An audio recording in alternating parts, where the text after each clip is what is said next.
অনেকবার গিয়েছি। আমরা আসিফ নজরুল স্যারের সঙ্গে দেখা করার চেষ্টা করেছি, কিন্তু আমাদের সঙ্গে দেখা করে নাই। আমরা বলতে চাই, যিনাকে প্রবাসী কল্যাণ মন্ত্রণালয়ের দায়িত্ব দেওয়া হয়েছে, তিনাকেই কেন আইনমন্ত্রীর দায়িত্ব দেওয়া হলো? তিনি কেন দুই সাইডের দায়িত্ব পালন করতে পারছে না?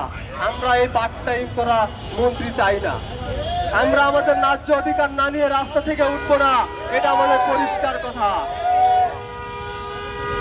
আপনারা জানেন আমরা প্রত্যেকটা ব্যক্তি কতটা ভুক্তভোগী। আজকে বাংলাদেশের সিন্ডিকেটের কারণে আজকে আমরা অসহায় হয়ে পড়েছি। আমাদের দেওয়ালে পিঠ থেকে গেছে। আমরা বাড়ি ভিটা বিক্রি করেছি, সুদের উপরে টাকা নিয়েছি, কিস্তি করে টাকা নিয়েছি, নিয়ে 5 থেকে 6 লক্ষ টাকা এজেন্সিকে দিয়েছি, শুধুমাত্র পরিবারের পাশে দাঁড়ানোর জন্য, শুধুমাত্র দেশের পাশে দাঁড়ানোর জন্য। এটা কি আমাদের জন্য অভিশপ্ত কোনো পাপ ছিল? আমরা কি কোনো ভুল করেছি? আমরা কি দেশের পাশে দাঁড়াতে চেয়ে ভুল করেছি? আমরা তো চেয়েছিলাম পরিবারের পাশে দাঁড়াতে।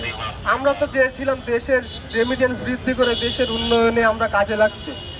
আমরা পরিষ্কারভাবে বলে দিতে চাই, আমরা কোনো রাজনৈতিক দলের পক্ষ হয়ে কথা বলতে আসি নাই। আমরা কোনো রাজনৈতিক দলের এজেন্ডা না। আমরা সরকার নামাইতেও রাস্তায় আসি নাই।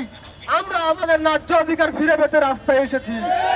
আমরা আমাদের ন্যায্য অধিকার ফিরে না নিয়ে রাস্তা থেকে উঠবো না ইনশাল্লাহ। আমি প্রশাসন ভাইদের দৃষ্টি আকর্ষণ করে বলি, আপনারা আমাদের সাধ্যমতো চেষ্টা করবেন সহযোগিতা করার। আমরা আপনাদের ভাই।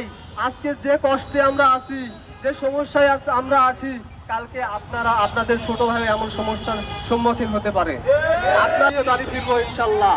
এ না হলে আমরা এখানে জীবন দিতেও প্রস্তুত আছি। আপনারা খেয়াল করে দেখবেন, আমাদের মাঝে 4 থেকে 5 জন অলরেডি কাফনের কাপড় পরেছে।